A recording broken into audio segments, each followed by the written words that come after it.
Okay, so good afternoon everyone and thanks for your time. Welcome to the third of our T-Levels webinar series. Today we're going to look at T-Levels and student engagement. So this is the last of the three webinars on T-Levels that we've run. In the first webinar we looked at the 15 routes and how colleges can decide which routes to run based on local labour market data and demand. In the second webinar we explained the issue of work placement, the work placement requirement, and how labour market data can support with this. So today we're going to look at how labour market data can help providers engage with potential students to drive recruitment and help learners to realise their career aspirations. So in the next 45 minutes then, we will be looking at the following. So a bit of an introduction to Emsi, who we are and what we do, for those who are not familiar. Background on T-Levels, so the story so far, how these came about and why. And then we're going to explore the T-Levels routes in a bit more detail and the occupations they train for. And then we're going to have a look at some live examples of how colleges are using labour market data to promote the T-Levels routes to young people in engaging ways. And then, as always, we will sum up. So, for those of you who don't know Emsi then, who we are and what we do, I'll just give you a bit of an overview of our mission and the work we do. So it's our job at Emsi to help people make better decisions relating to the world of work and the labour market. We do this by providing detailed, robust and complete labour market data to people who are critical in making decisions relating to careers, education and work. So we work across three main sectors: education, economic development and employment. Within the education sector, we help providers understand how to identify growth industries and occupations, and then from this develop and align provision to those opportunities while providing good quality careers advice and guidance. Working in the economic development space, we help organisations understand broader regional skills. So labour market data really helps these organisations identify growth sectors and then align local provision to those skills gaps. Then finally, the most newest sector we work in is employment. The work we do within this sector is typically in staffing patterns and staffing companies. We help them to understand the talent landscape and how they can connect into this to support their own growth and the growth of their clients. So a bit of background on T-Levels. What's the story so far? So in April 2016, Lord Sainsbury and his panel recommended a new type of technical qualification, the T-Levels.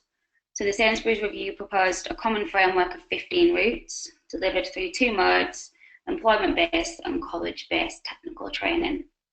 And these were at levels 2 to 5. So the aim of these proposed routes was to provide training for skilled occupations where there's a substantial requirement for technical knowledge and practical skills.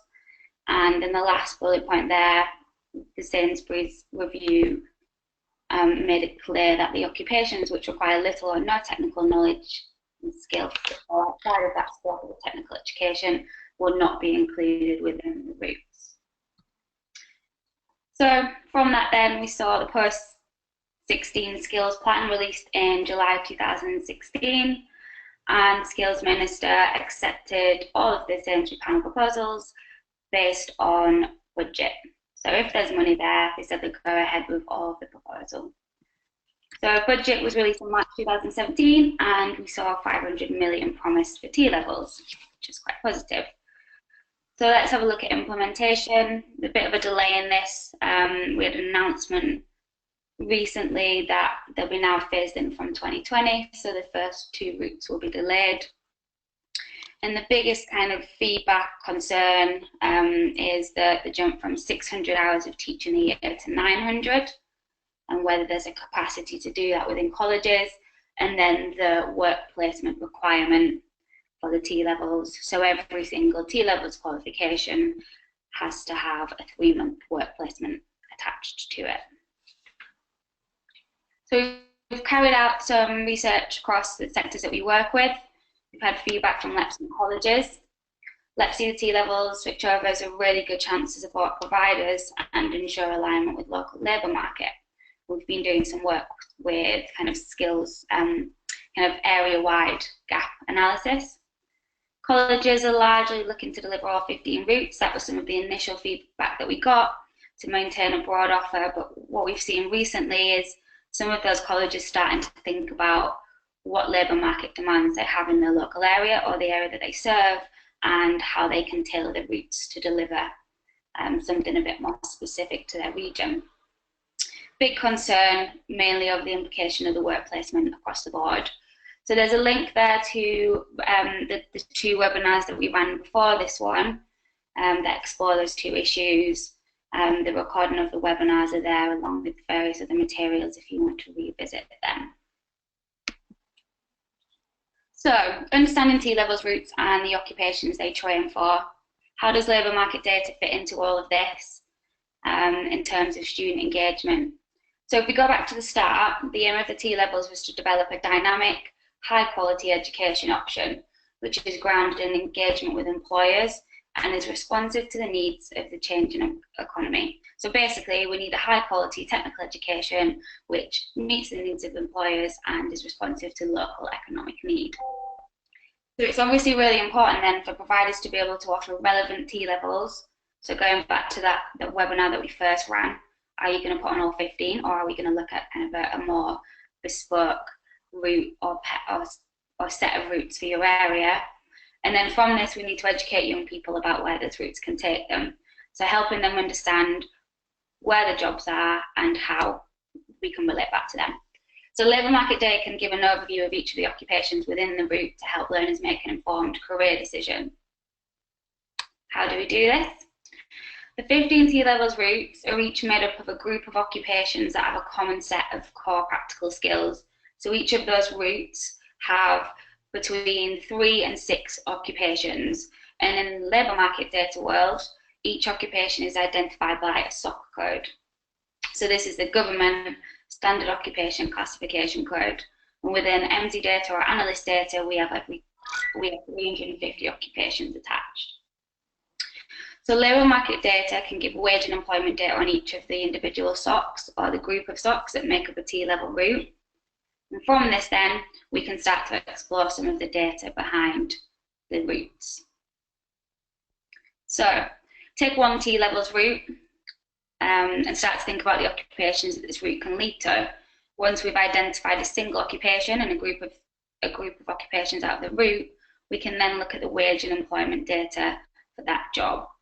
So T-levels route, what occupations will this lead to? We pick out a single occupation, and then we can start to think about how much the learner can earn and how many jobs there are in a region. On first glance, so we're going to have a look at some of the kind of big data around that.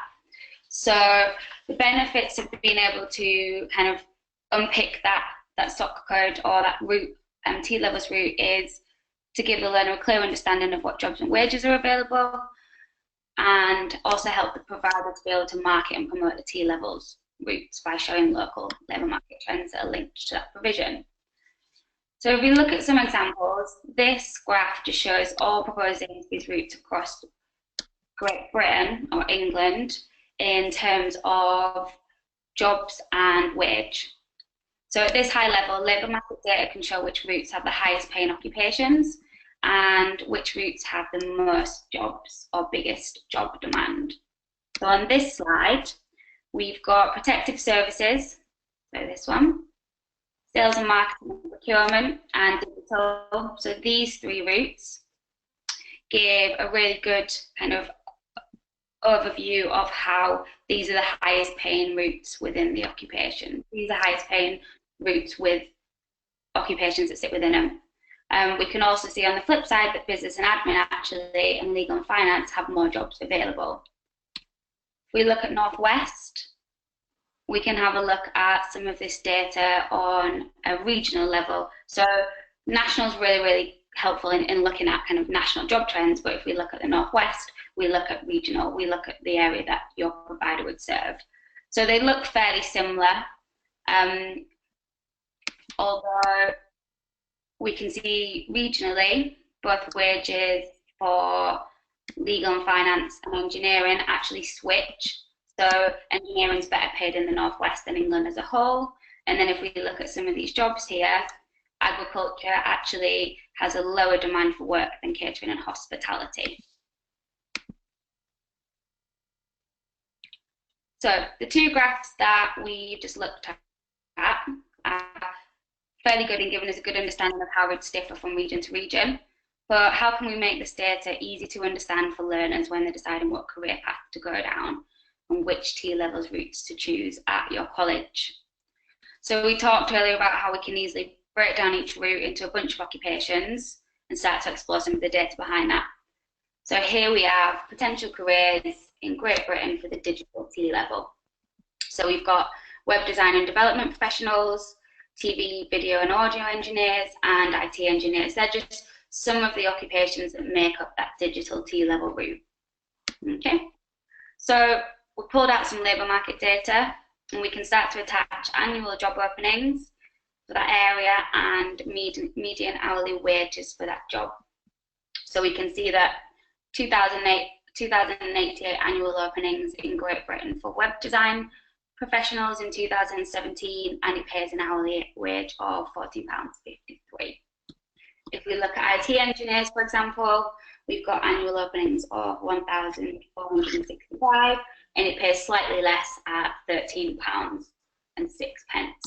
So that'll give you an idea of how we can choose a route, have a look at what occupations sit within that route, and then start to unpick some of the data underneath that. So I've done the same for the sales, marketing and procurement T-level route here. You can see that sales administrators earn an average of £10.14 per hour, which are likely to be a level 1 or 2 job, so you can see different progression routes, whereas sales accountants actually earn nearly double that, so £21.02 per hour, and their annual openings are much, much higher. We can also look at job openings across the whole group, so we can see that the difference in the demand for jobs. So although we looked at those graphs that showed kind of growth across all routes in England and the Northwest, unpicking that, you can see that there's huge difference in demand. Sales accountants has over 22,000 openings, whereas buyers and procurement officers only have 3,808. So the annual openings number, that is, so looking at job growth within an area is useful in telling us whether there's growth or decline, but job openings gives us a truer sense of the job market in a region as it measures job churn or replacement jobs. So the figure that we're looking at is the annual openings for 2017.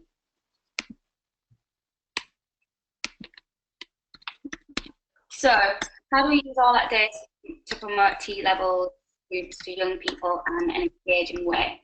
And you'll see the kind of the heading of this slide is careers, not courses. We've had a lot of our colleges start to think around careers, not courses, and promoting that as a route. So young people go to college not so much for the course, but because they think it'll give them a greater opportunity to gain good and meaningful employment. On the flip side of that, colleges tend to market themselves on the basis of their courses rather than where they think their courses will take them, the learners. So if young people go to college because they think that doing a particular course, they'll have more options and more opportunities at the end of it, why don't we start to think about marketing the courses and the link between the courses and careers? So as I said, we've already started working with a wide variety of providers, not just colleges across the country, in helping them showcase the link between courses and careers. So labour market data gives people a realistic view of the careers in a region. And just a point on this, with data or labour market data and Emsi data in particular, we go down to local authority level. So you're not just looking at England or Northwest like we have done up to now. You can pull these regions apart and start to look at LEP regions or a county or lots of different local authorities that the college serve. So not only does this provide a compelling way of empowering people with careers information, but it also enhances the college's own brand and image. So In the next couple of slides, we're going to have a look at some of the examples of how colleges are already doing this. We've looked at some of the choices and challenges that young people and their influence face, such as what are the career opportunities, how much can I earn, where can I work, and what will I do within these occupations. We then looked at what the data is available for these people to research their options. So we've had a look at national LMI, regional LMI, we can go down to local authority level, and then we can have a look at some of the earnings, job openings, and skills and knowledge requirements attached to each of these jobs. Let's now have a look at some of our customers and how they're joining the dots and connecting these two sections here. So the choices available, careers options, and the local data and the courses that you guys put on as providers. So College Cambria, they're one of our customers. They sit in North Wales on the Welsh border. So their area is slightly unique in that they serve Welsh, North Wales and the North West region. They've begun incorporating infographics on each course page that highlight the career paths that lead on from the course or the course area. So in this page we have construction of building services. So this is a course section. And you can see here under the Career Paths tab, they've pulled out all of the occupations that are attached to this course. And a lot of our software tools or kind of packages, we're able to do that for you. So we're able to start looking at every single course that you offer and then the occupations that it trains for. So you've got a joined up approach. They've also pulled out some industry facts for various occupations that sit within the course areas. So in that, that building services course area, they've pulled out project manager job. So they've got a really good occupation that shows a good starting salary, a good average salary, and an experienced salary. And then underneath that, we've got a whole list of courses that the learner can do at that college to get to their chosen career. So we've got careers, courses, and all the labour market data around that. So another good example is Hull College. They've started using labour market data on the website that they released early on this year, so it was a new website. With their Your Career Starts Here slogan, the integration of the labour market data into the college website has enhanced colleges' focus on preparing their learners or potential learners for the world of work. So each course page gives key stats on local job opportunities, potential careers, and then earnings data, along with a list of different courses available. So we've got the course subject area here, all of the relevant information with kind of calls to action for the learner to be able to get in touch with the college. And then we've got the labour market data, and all this is on the same page, so it's a really nice way of kind of giving the learner everything that they need. So you've got potential future careers that are related to the course, so again, they're linked. New job opportunities, you can go into this in a bit more detail, and then an average potential and entry level wage comparison. So Hull College Group actually went on to win the Heist Award for Best Website this year, based on their use of labour market data and promoting this whole Career Starts Here slogan. And had a really, really good stat from their marketing manager in that student applications had risen by over 60% compared with last year. So a huge increase in the way that learners are engaging with them through their website.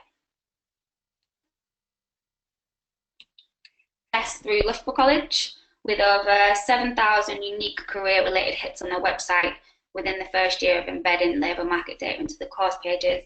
So this is really similar. So they've chosen a career and they've attached all relevant labour market data and courses that they offer to that job. So you've got current entry requirements at the top here with typical education level, typical tasks. So we talked about that earlier and highlighted that wage and employment data is good, but to give the learner an idea of the task that they will kind of carry out as an account manager is really important. desired skills and job opportunities. Then we have salary information down the side here and job postings. So these guys use our API tool. So basically, they make specific requests, link all the occupations and courses together, and pull through the data on each individual page. So it's all bespoke to that course. So over the course of the year, then we said 7,000 unique career-related hits, with over 100 of these turning into the following applications. So we had 55 registrations for an open day, 11 applications for apprenticeship vacancies, or a course in general, and then 52 completed general website inquiries. So these are really impressive numbers, and you can see how learners are much more engaged.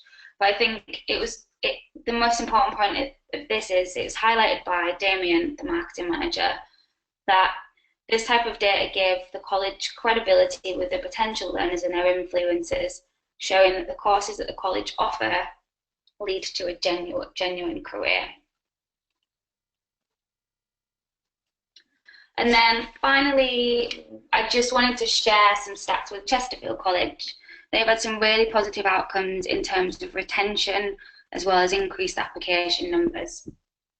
And this is all due to the learners being much more engaged in the process from the beginning of their career journey.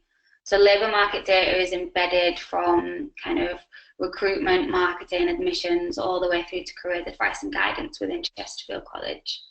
And it was highlighted in their matrix accreditation that labour market data has become an integral part of the careers advice and guidance service at the college. So just to run through some of the stats, 93% was the percentage of students who agreed that the process had given them a clearer idea of where their course would lead to in terms of local job opportunities. And again, local is the key point here. 5% was the number of students who dropped out after going through the recruitment process, which was a far higher retention rate than in previous years. 77% was the total application conversion rate in 2015. And that year it was 10% higher than the national average.